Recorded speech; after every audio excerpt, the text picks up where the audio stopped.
సర్వశక్తి మిక్కిలి కృపామని గొప్ప తండ్రి, మీకు వేలాది స్తుతి స్తోత్రాలయ్యా. పాటలతో ఆరాధించాం, అలాగే దేవుని మాటలను జ్ఞాపకం చేసుకుంటకు ప్రతి మాట మా ఆత్మీయ జీవితంలో అభివృద్ధి చెందుటకు సహాయం దయచేయమని, మా ఆలోచనను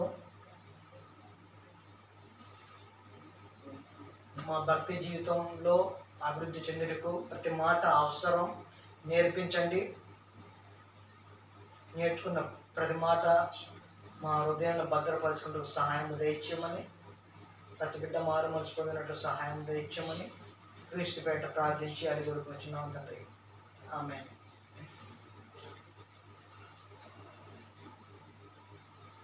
కీర్తనలో 71వ అధ్యాయము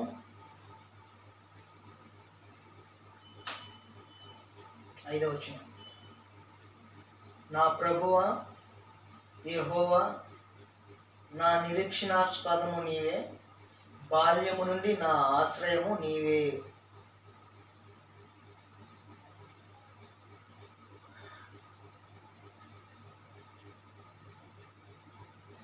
ఏంటంట? నిరీక్షణాస్పదం అంట. నీవే.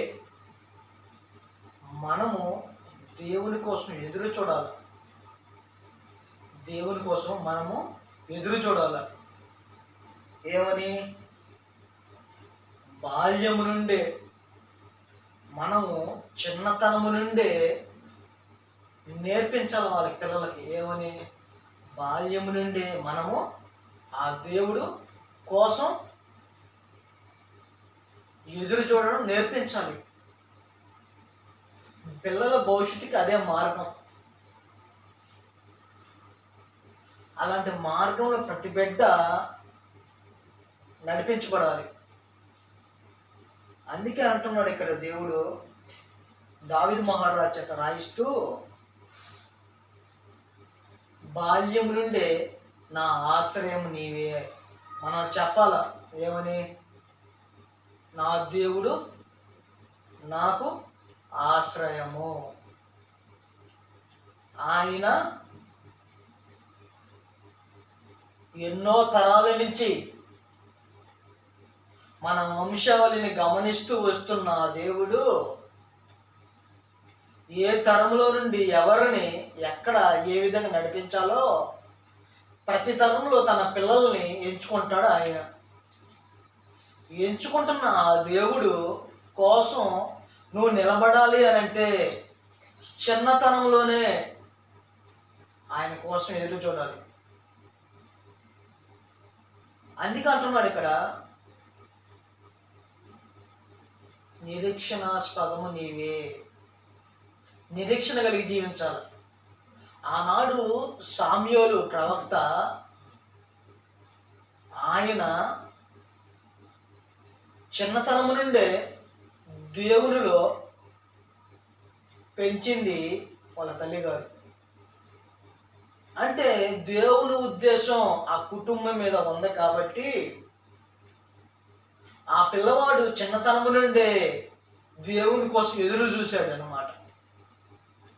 ఎదురు చూస్తున్న ఆ పిల్లలు ఎలా అభివృద్ధి చెందారంటే ఆధ్యాత్మిక జీవితంలో,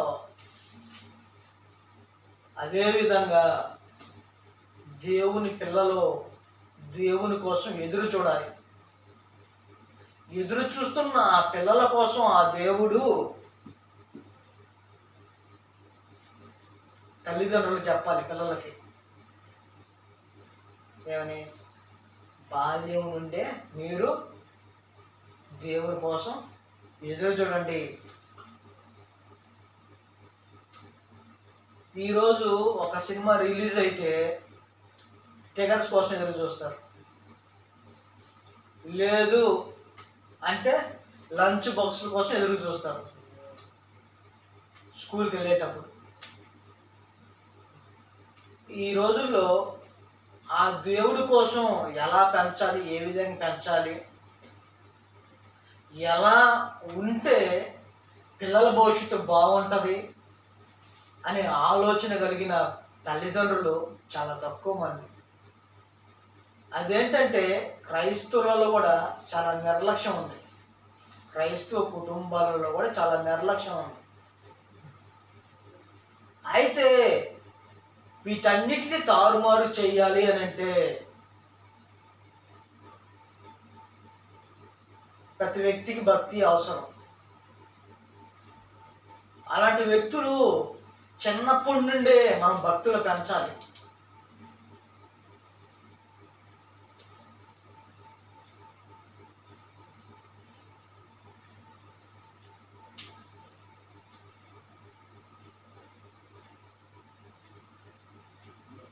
అందుకంటున్నాడు ఇక్కడ,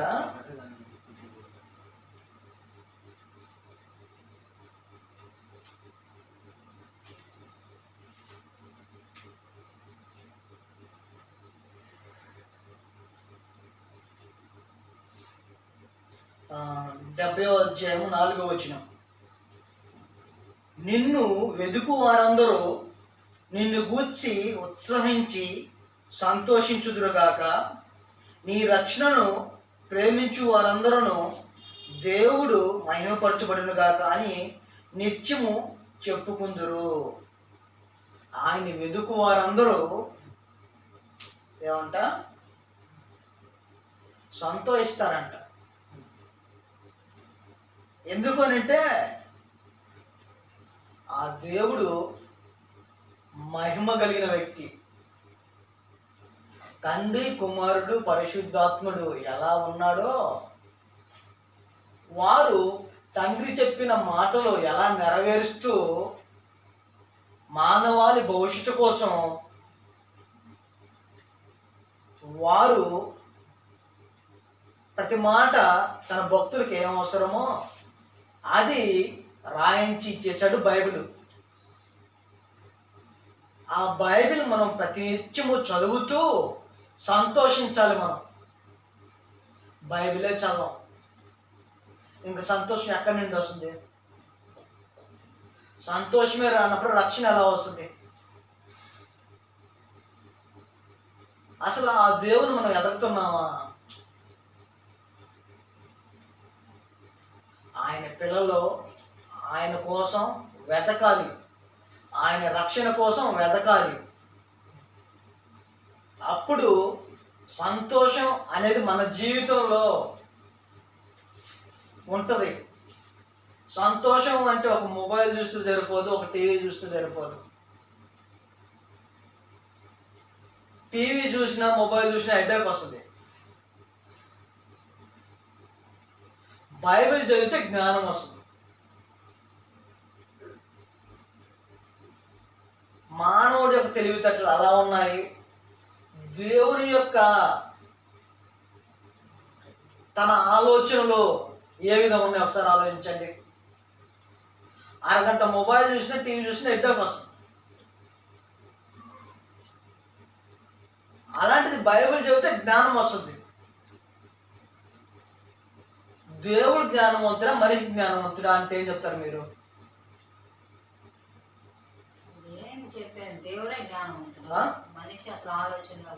అయితే ఈరోజు ఏదైనా ఒక వస్తువు చూసంటే చాలా మంది డిజైన్ అని తన తెలివితేటలు బట్టి ఉప్పొంగిపోతుంటారు అన్నమాట.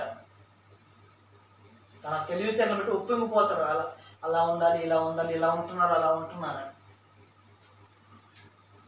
అయితే దేవుడు మనిషికి జ్ఞానం కాస్త తక్కువే ఇచ్చున్నాడంట. దేవుని యొక్క బలహీనత అంట మనిషి యొక్క బలం కంటే గొప్పదంట. దేవునికి బలహీనత ఉంటుందా? అయితే ఆయన దాని ఆ గ్రంథంలో రాయించిన మాట ఏంటంటే ఆయన బలహీనత అంట మనిషి యొక్క బలము కంటే గొప్పదంట. మనిషి బలం ఏంటి?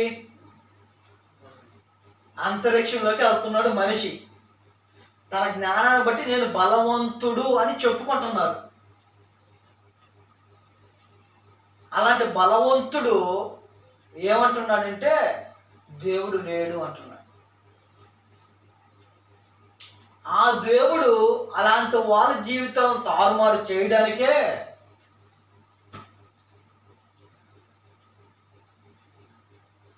ప్రపంచం ఎన్నో విధాలుగా వాళ్ళ సమస్యలతో బాధపడుతూనే ఉంది.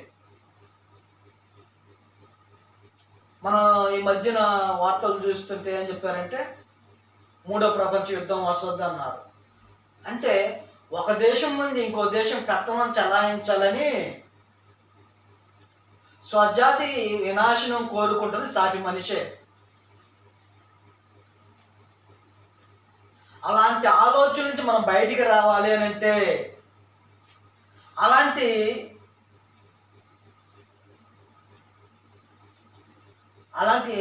చెడ్డ ఆలోచన నుంచి మనం బయటికి రావాలి అని అంటే మనం భక్తిలో పెరగాలి. మనం భక్తిలో పెరగాలి అని అంటే ఖచ్చితంగా బైబిల్ చదవాలి. ఆ బైబిల్ని బట్టే సంతోషపడాలి. అప్పుడు దైవికమైన జ్ఞానం మనం సంపాదించుకుంటాం. సమాజంలో ఏ విధంగా ఉండాలి, సమాజం కోసం కుటుంబం కోసం ఎలా ఉండాలి, ఇవన్నీ కూడా దేవుడు మనల్ని ముందుండి నడిపిస్తాడు. ఆ దేవుడు అభివృద్ధి చెందింది ప్రపంచం. అభివృద్ధి చెందిన దేవుడు ఉన్నాడు అని నమ్మాలి. ఎందుకంటే ఎన్నో తరాలు భూమి మీద నివసించి కనుమరుగైపోయారు. వారు ఉన్నారా అంటే ఉన్నారు. ఎక్కడది? అదే ఎవరో కూడా చెప్పలేకపోయారు ఎక్కడున్నారు అని. ఒక్క క్రిస్టియన్ మాత్రమే చెప్పగలడు, పరలోకంలోనా లేక నరకంలోనా. ఈ రెండిట్లో ఏదో ఒక చోట ఖచ్చితంగా ఉంటారు చనిపోయిన వాళ్ళని నమ్ముతారు. అది వాళ్ళ భక్తి. అలాంటి భక్తిలో మనము దేవుని గూర్చిన జ్ఞానం సంపాదించుకొని మంచి చెడు ఏంటో ఆలోచించుకునే జ్ఞానం సంపాదించుకొని బైబిల్ చదవాలి. బైబిల్ చదివి ఇతరులకు మనం ప్రకటించేవారిగా ఉండాలి. ఇతరులకు ప్రకటించే పిల్లలుగా ప్రతి ఒక్కరూ ఉండాలని, ఆ విధంగా ప్రతి బిడ్డను మారుమనసు దయచేయాలని దేవాదేవుని వేడుకుందాం, ప్రార్థన చేస్తాం. సర్వశక్తి మిక్కిలి కృపామణి గొప్ప తండ్రి, మీకు వేలాది స్తుతి స్తోత్రాలయ్యా. మీ హిందూ భయభక్తులు కలిగించుటకు సహాయం దయచేయండి అయ్యా. ఎందరో మహానుభావులు దేవుని కోసం కష్టపడ్డారు. కష్టపడిన ఆ భక్తులు దేవుని కోసం నిలబడ్డారు.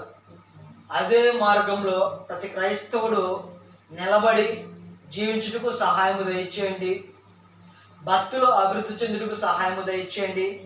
ప్రతి బిడ్డను మీరు మీ ఆలోచనలను మా హృదయంలోనూ మాకు జ్ఞానం అనుగ్రహించమని, ఈ ఇంటి చుట్టూ కంచి వేయమని, పనులు చేస్తున్న పిల్లలను జ్ఞాపకం చేసుకొని మంచి జ్ఞానం భక్తిని నేర్పించండి. చదువుకుంటున్న పిల్లలను జ్ఞాపకం చేసుకోండి. వారికి